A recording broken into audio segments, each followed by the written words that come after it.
We have an individual and collective responsibility to continue practicing these measures. It was Dr. Michael Ryan of WHO who once said, "We need to learn the lessons that are being shown from this virus." Thank you. Thank you very much, Dr. Laws. We have some phone calls, so let's go straight to the phone lines. Hello. Hello, go ahead.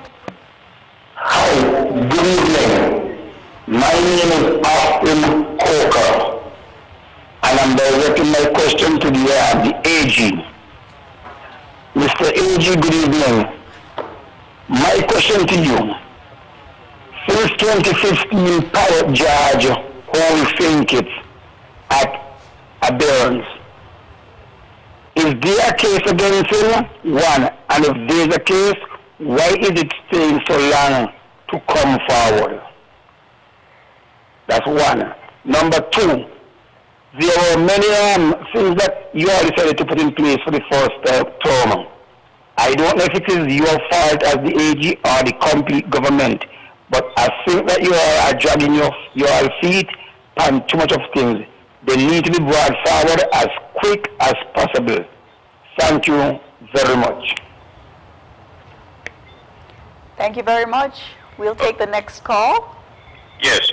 Good evening, Dr. Timothy Sylvester Surplus Harris, and the table deal, and the whole world who are listening to this program. Now, Dr. Harris, I want to commend you for leading your government with leadership matters, because I was listening to BBC News as usual, and when I heard this news, I said, wow, Sinkers is doing great. So I want to commend you for the way your government has been handling the COVID-19 situation. When a big country gonna be calling on a small country like Sinkers News and give them that recognition, it tells you all that that is good governance and good leadership that matters. Now my question to the Attorney General. Mr. Attorney General, since we had the election there, the first election, Dr. Douglas said he went down government headquarters 4 o'clock one morning and he take out what he want. And he know that they will never find what they're looking for. I would like to ask the question, did you all inquire what he take up? Because I think that government building and what is in government building is government property. And is there a case can be held against him for doing that? For the sake of time, I will listen out here. Thank you for taking my call. Have a good night. May God bless the whole table. You're welcome, sir. Same to you. Go ahead, please. We'll take the next call. Good night to the Honorable Prime Minister. And good night to the panelists there, Mr. Darren and Ms. Raz. Good night. Now, my question to you, Mr. Prime Minister, that you know all of the COVID-19 when with the light bill and the water bill and so, right? This is a 3 months. We have 3 months, I think over 3 or 6 months. The water bill stuff that will revamp. But a lot of people complaining and say that when they go for the water bill, they're still paying this not enough. Nobody telling them nothing but things. So I just want to know if somebody is sabotaging and doing what they're supposed to do. Because I get complaints from several people, you know, in my village all around, because you know I'm a man all about the place. So I wanted to look into it very seriously, because 3 months off, I believe that all who get affected by that supposed to get in 3 months off. And the next thing again, now with the COVID-19 situation and those people out there, like in Europe and in Canada, pension from out there, who don't work hard out there, and they're back home here, you know, resting. Now, some of them got a problem getting the check, you know, the pension from overseas, especially from Canada. And I got a good auntie of mine. Out there, she was to work here. And over 6 months now, she says she won't get she job. And now you're a caring prime minister. And you get things done to the ordinary man and woman in the country. So my question to you is, when you know anything about the Canadian government or whatsoever, to these people check here. Because the money is saved in the country and it's spent in the country. Some people might start on a negative thing because people are more working and all kind of thing. But I know that you, the Prime Minister, you're on the bar with the people of this country and you will get it done. You all have a wonderful night, God bless. And continue to do the good work of the people of the Federation of Kings with me. Thank you very much, sir. We'll go to the next caller, please. Good night. Good night. Are you hearing me? Yes, we can. Go ahead, please. Yes, good night. I must say congratulations to Team Unity Government and also the Honorable Prime Minister to lead our country, to the Honorable Attorney General and our great lady CMO, Dr. Lord. Honorable Prime Minister, I have a suggestion. People who want to travel and therefore the airlines and the cruise ship industries must make it possible for those people who want to come to our country to have certification of COVID-19 negative. The airline industry and the cruise ship industry should make it mandatory for those people to bring to the fore before they board that they will be traveling to St. Kitts, Nevis, as the case might be, and as a result of that certification, when they come, we test to see if they are in fact COVID negative. We do need tourists back to our country, and therefore we have to figure out how we can put things in place to open up our country. And with the certification, which would be mandated by our government,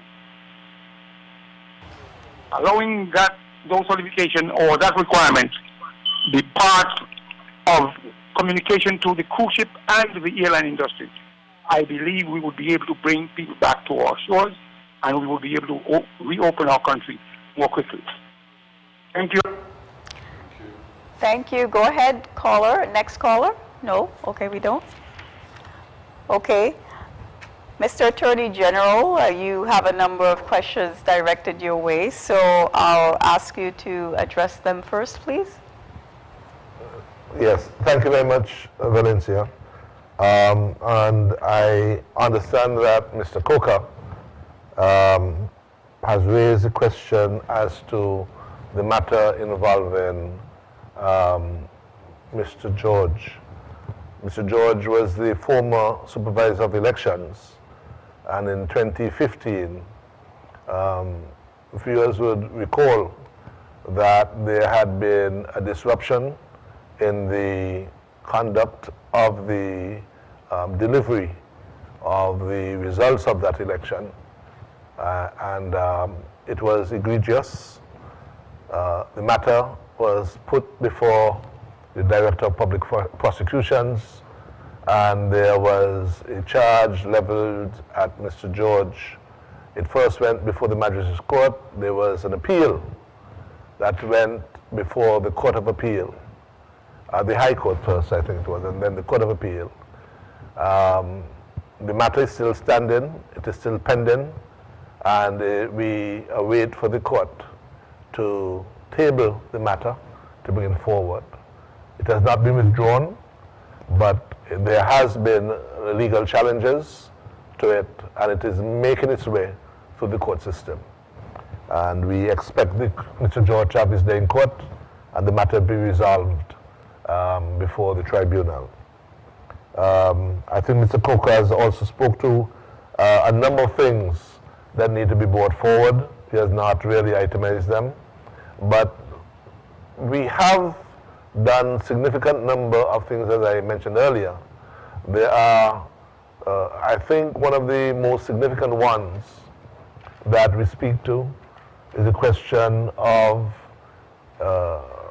boundary changes, and there you would recall that prior to the election, since last October I think it was, Boundaries Commission had been appointed, they had been doing their work, and then the COVID-19 disrupted their work, and so we have not been able to conclude that.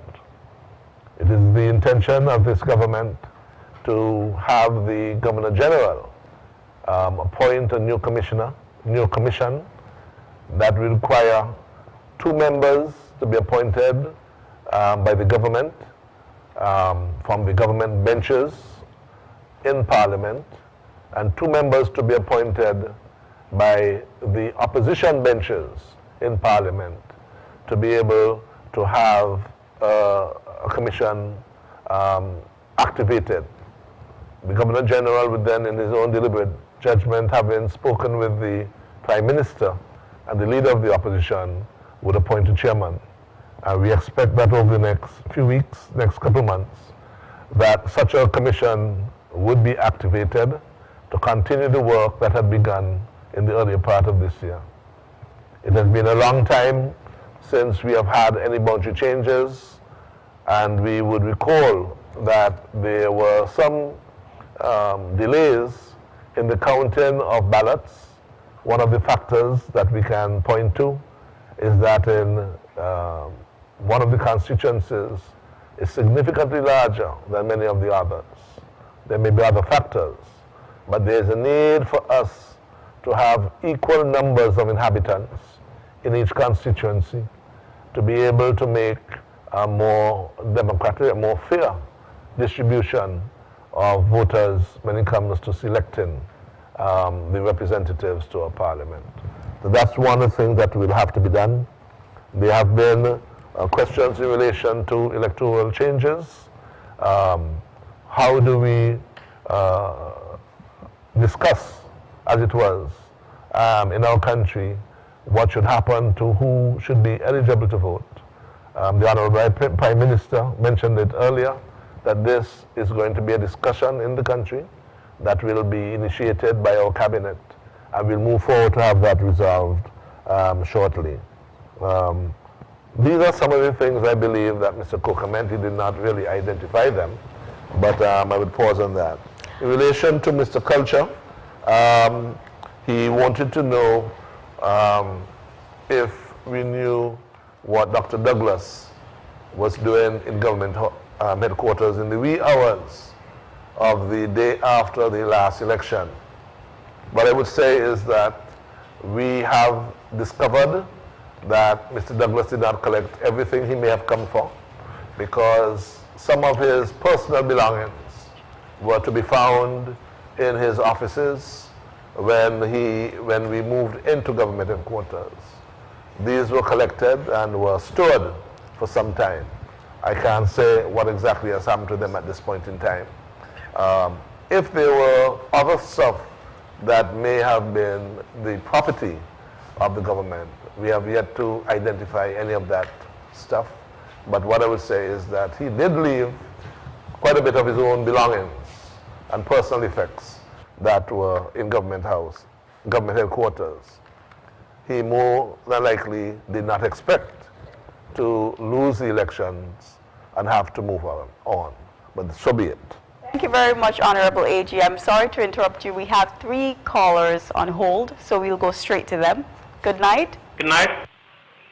Yes, go ahead, please. Yes? You, go ahead. Okay, good night, panelists. I just have a question and a comment. Some months ago, there was a discussion or proposal to introduce a national health scheme. Is that still current? Second, in terms of term limits for the Prime Minister, I tend to prefer 3 terms than 2. But wouldn't it be better for the Prime Minister to put it to the people to see what they prefer? And if there is going to be, or if we should ever introduce term limit for government tenure, wouldn't that come into conflict with vote of confidence or vote of no confidence? Thank you. Thank you. Good night, caller. Yeah, hello. So go ahead, please. Yeah, good night, good night. This is Thomas Richards. I would like to ask the Prime Minister if I can see him one-on-one. I have something to speak, but not over the radio. Yes, you can, and we'll make those arrangements. Okay, thank you, sir. Just tell me, you know my number. Just call me and let me know. Okay, sir. Okay, you're welcome. Thanks. Mr. Richards. It was Mr. Richards who phoned last week as well about the issue in Newton Road, and the Public Works Department is looking at a solution for that. I spoke with Mr. Cromwell Williams today, and so you will be seeing some improvement soon. Good night, caller. You're on the air. Good night. Good night to the panelists. Good night to our Prime Minister, Dr. Timothy Harris. Timothy Harris, I see you just enroll, and I use the word enroll, a new young lady into government by the name of Miss Nisbet, and I see you are looking for young people. So which means that Team Unity is continuing to have a good structure of young people and mature people into government, so you can continue to do the work. So congrats to that and congrats to her. My question is to Dr. Laws, CMO, who is doing a wonderful job. School should be expected to be open sometime in September.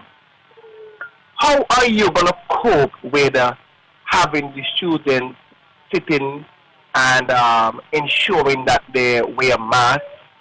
It may not be, you may be able to answer all, but maybe you could shed some light on the plans that the education department have with your decision that the task force will made to the school about what they should do if they're going to have an additional class where they're going to have like a quarantine room. You know, if you're going to have somebody who's going to actually clean the school, will like train them, like just. Hello? Okay, we have one more caller on the line. Good night. Go ahead, please. Hello, good night. Good night. Go ahead, please. We can hear you.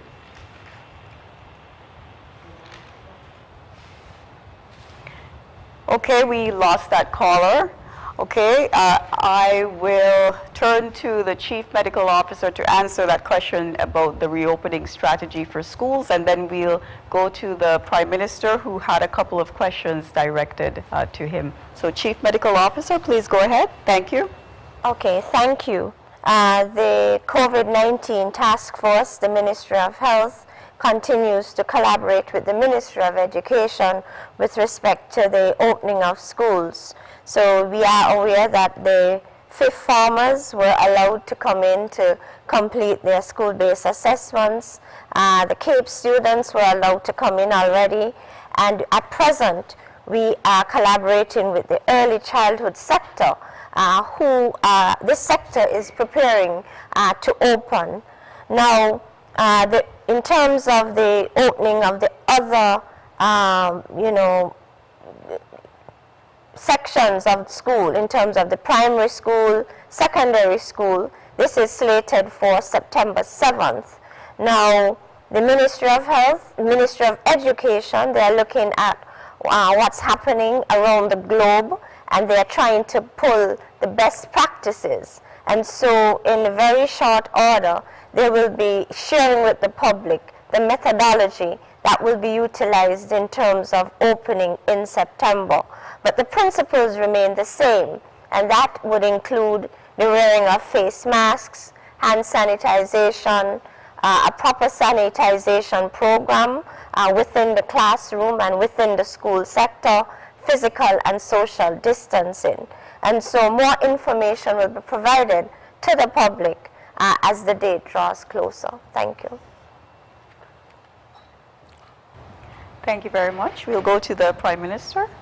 Except perhaps I want to address the question regarding the certification of one being COVID-19 as one of the elements to assist or facilitate travel. Question. As we consider the reopening of our borders, the Federation will have to make a determination as to what processes will be in place for incoming travelers, air travelers and sea travelers. And that should involve a pre-arrival test, COVID-19 test, meaning the gold standard, that's the molecular RT-PCR test, a test upon arrival. And then a determination would have to be made in terms of will there be serial testing. I gather from the Ministry of Tourism that majority of our tourists, they spend 3 to 5 days. Their stay is usually 3 to 5 days. Well, we know at present our protocol speaks to 14 days, so that's longer. So if you have the pre-arrival test and the test upon arrival, we may determine to test the individual maybe at day 2 or day 3, because the science tells us that if you do a second test while in country, you would be reducing the risk of reimportation or reintroduction of the virus into your federation. And so as a federation, we are going to have to make a determination as to what level of risk, what compromise will we make in terms of what level of risk we will allow in terms of allowing tourists back and allowing them to reintegrate into the society with or before the completion of a 14-day quarantine.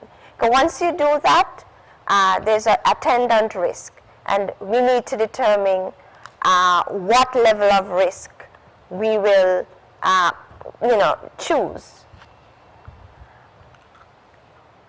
Thank you very much. Thank you. I would want to add that we are this week at the level of the OECS and at the level of the heads of government going to be looking at the matter of the opening of the borders. It is a very important issue, but it is also a very complex one. And it is certainly not just a question of opening up the borders. It is a question, as the Chief Medical Officer says, that within jurisdictions and across the region, we have to determine what risks we are prepared to take. And that is a matter which the science should guide us, and the experience of other countries should also help us in arriving at where we want to go. This week we are going to have a discussion on this one, and certainly we'll be in a better position to make a judgment call, not a rush judgment, but a reasoned judgment as to the best approach on this matter. That meeting, I am advised, will take place on Thursday of this week. And in my conversation with the Dr. Didicus Jules at the OECS Secretariat, he said this matter is very fluid. I believe fluid because of all of the risks attendant to this one, and the fact that we do not yet know all that we need to do regarding this virus, and of course the danger of the second wave. And the second wave can be more devastating than the first one. So it is a matter in which we want to keep ourselves advised about, and the NEOC and the Chief Medical Officer and the health professionals should in fact provide us updated guidance in this matter as the knowledge, the science, and the experience evolves. I want the health practitioners to know that while the government, like the rest of the society, wants more of the economy to open, we want it to be done in the safest possible way. With respect to the National Health Coverage Program, I can advise that it is still a priority for this government to ensure that regardless of the income status or the working status of an individual, should he or she become ill, that person will be able to afford the care and treatment required, and our national health insurance coverage will facilitate that particular reality. It is one of our priority as part of our program of delivering the safer and stronger future. Safer from harm is a critical component of the approach for this year. And so we will build this out shortly. Significant work has been done. Consultations have been happening with several of the key stakeholders and will continue as we fine-tune our approach and with respect to the National Health Coverage Program. We would also, on the matter of term limits, the caller raised the issue whether the public should have a say on this, and that is an interesting intervention we are having. We have expressed in our manifesto a commitment to 2 terms with respect to the person serving in the office of the Prime Minister. But we are speaking to good governance, and good governance does in fact provide for the citizen to have an opportunity to air their views. The matter of whether or not this conflicts with the motion of no confidence, I would say I think not. But again, as things evolve, we will see how that goes. The motion of no confidence has been part of the Westminster model of parliamentary democracy, and it allows persons wanting to test the cohesion, the strength, the ability of a government to continue to do so via a motion of no confidence. Once a motion of no confidence succeeds within the context of our constitutional umbrella, it is expected that the Prime Minister will, within 3 days, notify the Governor General of whether he will resign, he or she will resign, or he will go into a general elections, which should be called within 90 days. And of course, in St. Kitts and Nevis, as part of our good governance agenda, we have removed the ambiguity with respect to the time frame within which the motion of no confidence had to be tabled and debated, so that never again in the history of St. Kitts and Nevis should the people have to carry the burden of a motion of no confidence being held in abeyance for 26-month period. The caller who required the meeting, we will attempt to arrange for that. I want to thank Bucky for his always insightful interventions. The one on the school is an important one. Again, always how we are going to ensure the safety of the people within our jurisdiction. And it's a matter which requires an all-of-society approach. And so it is not just a burden to be carried by the health practitioners, by the teachers, but we want the parents and every significant adult to be part of the preparation of students to re-enter into schools. Give them advice, give them encouragement, give them support, and show them that it can be done by your own example. Your own example of the practice of personal hygiene, your own example of the wearing of the mask, even wearing it inside of the home, so that the children can see parents and adults doing that, and therefore would want to continue that tradition which is being developing. So we want each of us to do the very best we can today, to enforce the health protocols which have been so important to us in containing the spread of the virus. And lastly, Bucky raised the matter of today we had the swearing in of a young lady from Sadler's Lavington. as a new senator in the parliament and what it says about the government policy towards young people. That we are a government which understands that the young people is at the heart of our future build-out, that the young people must bring their talents, their energies to bear now in helping to advance the country in the very difficult task of nation building in a small state. And it was by the fact that we were so impressed by all we envisaged that the young people can bring to nation building. And we were impressed particularly by the advice, the support, the guidance which young people brought to the launch and the maintenance of our virtual campaign, that we pledge that we will begin to coordinate, harmonize, ignite more of that potential through the establishment of a ministry of entertainment, a ministry of talent development and entrepreneurship. All three are interrelated. And we have started that work.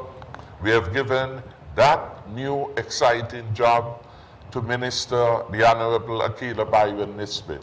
And we are hoping that by year-end, the particular programs and policies will be well articulated and ready to receive budgetary consideration, because we want our young people to always be futuristic in their outlook, hopeful in their outlook, and to possess always a spirit that they can.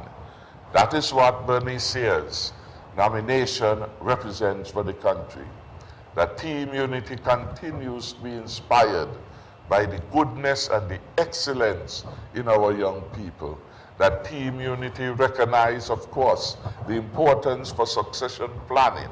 And these young people who are now part of the expanded realm of the executive will bring new ideas that keep the spirit of Team Unity alive, that allow the Team Unity government to ensure that the agenda of a safer and stronger future is one realized, but importantly realized for all the people of St. Kitts and Nevis. Thank you very much. On that note, I'd like to remind the public that the first sitting of the National Assembly in the second term administration of Prime Minister Harris will be held tomorrow at 10 a.m. It's going to be held at the St. Kitts Marriott, and you can tune in live to ZIZ on all of its platforms, radio, TV, social media, tomorrow at 10 a.m. Don't miss that. It's going to be very exciting. But we're going to take a commercial break. We'll come back. Let me give you the numbers to call in again. The call-in numbers are 466-2666, 662-8674, 767-4765, and the overseas line is 239-645-4500. We'll take a quick commercial break and we'll be back. Protect yourself from the novel coronavirus. Wash your hands thoroughly and frequently for at least 20 seconds each time. Avoid shaking hands and touching your face with unclean hands. If you have to cough or sneeze, do so into your flexed elbow or a paper towel and then dispose of it. Keep a distance of 3 feet away from anyone with the cold or flu-like symptoms. Boost your immune system with vitamins, drink plenty of water, and get adequate rest. Visit your doctor, the nearest hospital, or health center if you or a family member becomes ill. A message from the Ministry of Health and the National Emergency Management Agency, NEMA.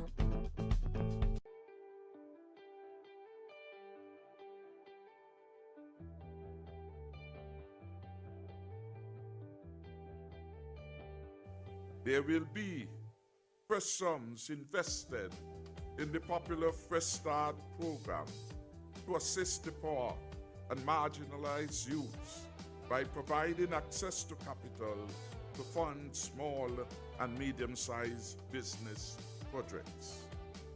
$5 million will be provided in this regard.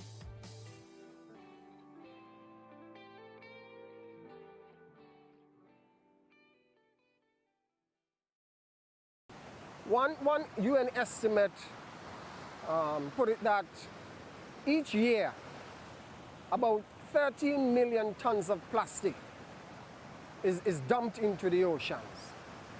And it is estimated that by the year 2050, we'll have more plastic than fish in our oceans. And so that kind of statistic is not sustainable at all for our environment. And so we have to do something. And that is why on World Environment Day, it is a People's Day where we have to do something about protecting and conserving our local environment.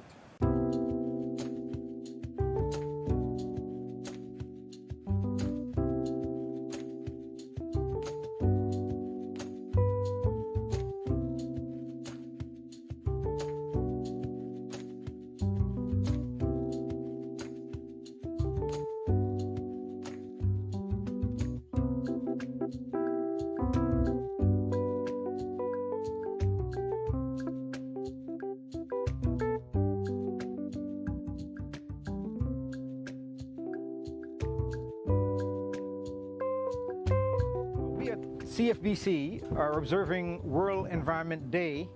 That's coming on this year, that's coming on the 5th of June under the UN theme of beating plastic pollution.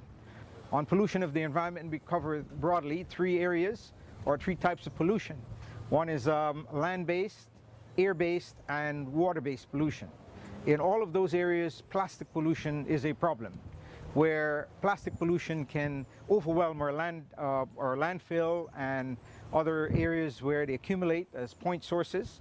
We also have where much of the plastic, once we have heavy rainfall, will make their way into the sea. And when the plastic is burnt, we get air pollution coming from plastic. Give us an environmental studies assessment of what you see here. Okay, over here you see some plastic waste that has washed up from the ocean. This can be hazardous, as if it's located on the beach, it shows that there's a lot more in the ocean because, as I said, it is washed up. Mangrove swamp.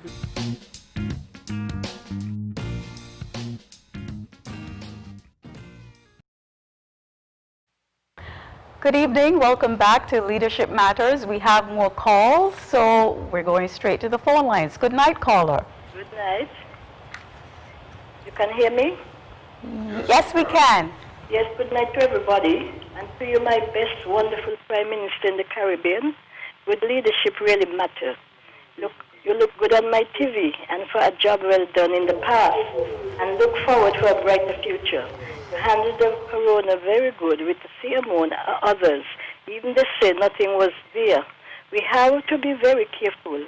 We see on the TV a busman almost lose his life for people not wearing their masks. I'm asking these busmen here, please to be careful. And if anybody don't want to follow the protocol, don't blame you for nothing. Congratulations on your second term. To Timothy, grace, mercy, and peace to you. Let not the foot of pride come against you, and let not the wicked remove you. Taste and see that the Lord is good to all you all. God bless you. You pay 8,000 people. That's a lot of money. You did not have to do it. Not even 10 people called to tell you thanks. Stay strong. We're out here for you. When the CMO ready, they will direct you. Don't let nobody rush you. Take your time. It will come. This hurricane will be like a corona. To Mr. Byron, 3 years ago you say house to house and did not do nothing. I hope this time. Thank you. Thank you very much. We have another caller. Go ahead, please. Good night to everyone. Good night, Prime Minister. Good night, you're on here. Good night, yeah. I can't hear you all too good, but you all hear me good? Yes, we are. Okay, good night, Prime Minister, good night to everyone. Prime Minister, how are you tonight? Very good, thanks. Okay, I just want to tell you, keep up the good work moving forward, good governance, And I hear lady say on the radio today she cannot stand you, but I just want to tell you that Jesus loves you, and I do to this is Miss Unity. And the second word, what is coming, I will like I to rebuke that word. We don't own sickness. Sickness belongs to the devil. God promised us death, not sickness. So rebuke the word and put the it. We own something good, not sickness. And that's all I have to say. Good night, Prime Minister, and keep up the good works. Okay, moving forward, good governance. No matter what the circumstances may be, God working it out. Bye. Have a safe journey home to everyone. Thank you. Bye. Good night, caller. You're live.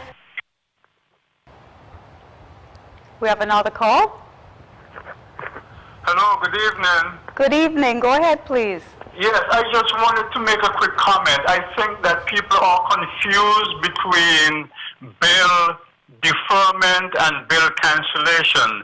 And I think that confusion may be creating some problems with persons paying maybe their water bill or the electricity bill. So if that can be examined and clarified, I think the people will have a better understanding as to what transpired during the 3 months.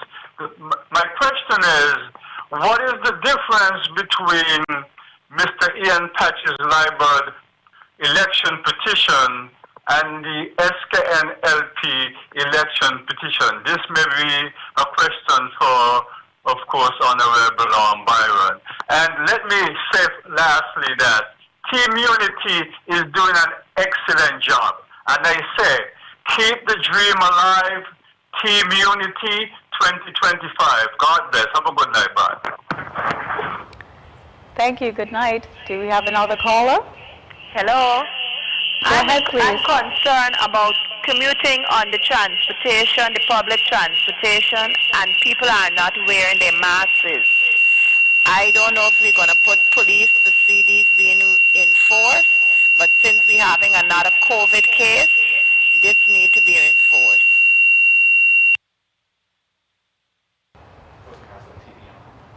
Okay. All right. Thank you so much. Actually, a couple of persons raised the matter of people not wearing their masks on public transit, bus drivers and passengers. Actually, this aligns with a WhatsApp question we got in. So I'd like to direct that question to the Chief Medical Officer, if she'd like to answer, as well as the Attorney General. Okay, thank you, Valencio. In responding to this question, I want to refer the persons who posed the question and the listeners to the Emergency Powers Regulations, Section 16, subsection 8, which clearly states that if you are using the public transportation, the bus particularly, you must wear a face mask. The windows should remain open, and all persons shall practice good hand hygiene. And so really, you should be asked to sanitize your hands upon entering the bus and when you exit the bus. And persons who are not in compliance with this, I want to refer them to Section 19 of the Emergency Powers Regulations, which states that a person who contravenes or fails to comply with these regulations shall be liable on summary conviction to a fine not exceeding $5,000 or a term of imprisonment not exceeding 6 months or to both, and to a forfeiture of any goods or money in respect of which the offense has been committed. So that's the penalty. However, I think it's our individual and collective responsibility to adhere to these measures. The wearing of the mask is going to protect you as an individual and reduce your risk of exposure to the virus and the persons who are sitting beside you on the bus. And so it's the responsibility of the bus driver and the passengers to ensure that their peers on the bus are in compliance with the emergency powers regulations. So I think we have an individual and collective responsibility to adhere to these measures. because these are the measures that are going to protect us from this virus. Thank you. Thank you very much. And the latest emergency powers COVID-19 regulations that Dr. Laws referred to, they were published on June 26th in Extraordinary Gazette number 49 of 2020. They're referred to as SRO number 27 of 2020. You can find them on www.sknis.kn. I will also ensure that ZIZ posts number 27 of 2020 or number 10, it's also referred to as number 10 Emergency Powers COVID-19 Regulations. ZIZ will post it on Facebook, and SKNIS will post it on Facebook tonight and tomorrow morning. So when you go online, you can get a copy if you don't have a copy already. Thank you very much.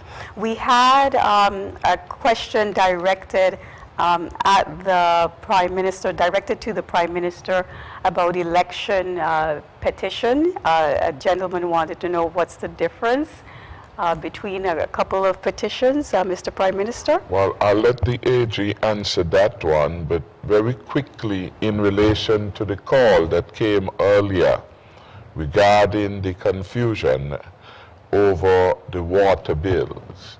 There were two commitments which we made as part of the stimulus package. The stimulus package was primarily intended and targeted to bring some easement to those persons who had become victim of the COVID-19 consequences upon their workplace. Hotel workers, persons in the manufacturing sector, the persons down at the ferry terminal, just to name some. And what we said for 3 months in the first instance, April, May, and June, there will be no payment by those particular individuals impacted. No payment for April, May, and June. Now, if you receive bills and you are quote-unquote a victim of the COVID-19, we will advise that you take that back to the water department and you have a conversation with the persons there regarding the payment. Any payment that had been enforced, which ought not to be, will be reversed. So April, May, and June, for those who would have lost their job or suffered significant loss in income as a consequence of the COVID, we have said that we will waive, that is, you will make no payment with respect to that. We have also indicated that respect to farmers, that they too will benefit from a waiver with regard to the payment of the water bills. And that was because we wanted to assist in helping the farmers to help us be better at food security, the production, etc., of critical items. And so victims of COVID-19 certainly were intended to and shall enjoy the concession, the support by way of the waiver of the water bill that we had promised. With respect to SCELEC, what was promised was that there will be a deferral with respect to the payment. So again, for the period outlined, there will be no payment required during those particular months, but at the end of that period, the payments will begin to take effect. So we bring you an easement in the same way. The banks, for example, said, we will not collect mortgages for 6 months period of time. At the end of that 6 months, the payment then begin to take effect. And there can always be a payment plan with respect to those. Our word is our bond, and we will provide the assistance needed. The system may take a little while to bring the kind of support that has already been determined, but it will be effected for the benefit of the people. I just want to add, in the context of national security, that the police has a duty to help in the implementation of the SRNOs. The police had already begun the process of stopping buses and ensuring that the regulations are being upheld. If we are seeing an uptick in non-compliance, certainly the Commissioner of Police will reassign manpower to ensure that persons do not neglect their obligation while they are on public transportation. And so we will try to do what is necessary. But yet again, the principle at play is an all of society approach, which means those who know better must do better. And the operators of buses must ensure that they do not let anyone on their bus who refuses to wear the mask. Thank you very much. Also, the SRO number 27 of 2020 is available on www.covid19.gov.kn. So that's another website you can access the SRO on. You can also access it on zizonline.com. As you may be aware by now, ZIZ Online has a COVID-19 portal. So you can go to that portal, and then there's a category that says statutory rules and orders. You can access it there. Okay, thank you. So we have the question directed at the Attorney General about the election petitions, sir. Thank you very much, Valencia. The question was, what is the distinction between the election petition filed by Ian Patches Liebert and those filed by the candidates for the Labour Party? In terms of Ian Patches Liebert, he filed an election petition against Jeffrey Hanley and against, as one of the defendants, and so too the returning officer. You would recall that Ian Patches Liebert would have lost that election by 24 votes. That was the returning officer submitted that count, and there were 98 ballots that were rejected. Ian Patches Liebert is dissatisfied that of those 98 ballots rejected, that he may have had a majority of them were for him. And so he is challenging that return given by the returning officer. As the 6 losing candidates for the Labour Party, they have filed petitions. In their cases, they claim that there were irregularities, what they call corrupt practices on behalf not just of officials of the conducting elections, but also by government officials. And one claim is that land was distributed to citizens in order to get votes, and there's a distinction as to whether that itself was a corrupt practice. Calling it bribery was one of the bases of that. And the second basis for some of the challenges in terms of the losing Labour candidates were questions of voter registration. There were some voter registration issues that they would like the court to adjudicate. I should state that all of these election petitions will have an initial hearing on Friday of this week. So in a few days, there should be an initial hearing in all of these election petitions before the court. Thank you. Thank you. I'll turn to a couple of WhatsApp questions.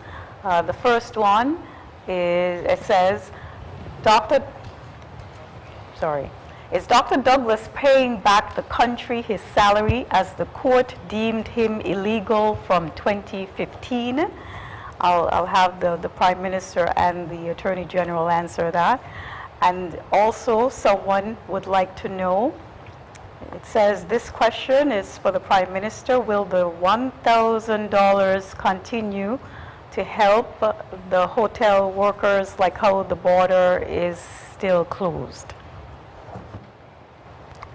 With respect to the paying back of his salary for that period of time in which he acted in the Parliament, while in fact he was an imposter.